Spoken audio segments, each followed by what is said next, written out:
On vient donc à la fermeture annoncée pour l'an prochain de la sucrerie Saint-Louis Sucre à Ebbville. La quasi-totalité des 132 salariés sera mutée dans une usine plus moderne à Roye. Mais demain, certains manifesteront à Paris et il reste un peu d'espoir. Les betteraviers locaux s'apprêtent à présenter un projet de reprise. Aubery-Perrault, Clément Jean-Pierre. 3 mois après, l'avenir ne s'est pas éclairci sur les sœurs centenaires d'Eppeville. Mais aujourd'hui, une lueur d'espoir apparaît. Ce n'est pas une page qui se tourne pour nous. En l'occurrence, on veut le maintenir, ce site. Le 14 février dernier, Südzucker annonçait l'arrêt de la production de la sucrerie au premier semestre 2020. Inimaginable pour ce cultivateur. Faute de discussions satisfaisantes avec le groupe allemand, la Confédération générale des planteurs de betteraves veut reprendre le site. C'est bientôt à vous, ça ?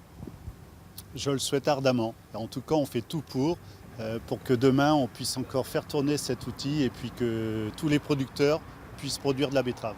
Un projet réfléchi, chiffré ces dernières semaines.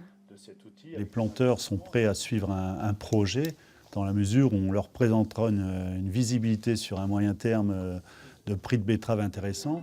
Objectif de la CGB, racheter pour l'instant les 2 sites français menacés, Cagny dans le Calvados et Eppeville. Un modèle de gestion coopératif, comme Tereos et Cristal Union, où l'ensemble des betteraviers deviendraient propriétaires. Exemple, si un cultivateur s'engage à produire 1000 tonnes de betteraves par an, il payera un droit d'entrée à une dizaine d'euros la tonne, soit un peu plus de 10 000 euros d'investissement.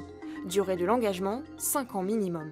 Il n'y a rien de mieux économiquement de posséder à la fois l'amont et l'aval de la filière avec toute la transformation. Et c'est encore une fois ça que l'on dit aujourd'hui dans la reprise de ces outils, que les planteurs deviennent propriétaires de leurs outils. C'est presque une opportunité. Je pense que si on ne saisit pas cette opportunité, le train ne passera pas 2 fois.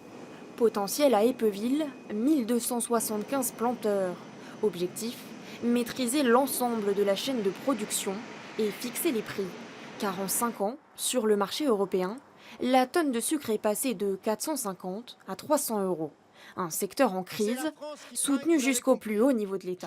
Imaginez que demain, le cours du sucre redémarre à la hausse, ce que nous pensons tous, que nous ayons à nouveau besoin de toute notre capacité de production. Et bien malheureusement, ces 2 sites français de Cagny et d'Eppeville n'existeront plus sur le marché parce que les Allemands auront décidé de sacrifier donc nos unités françaises.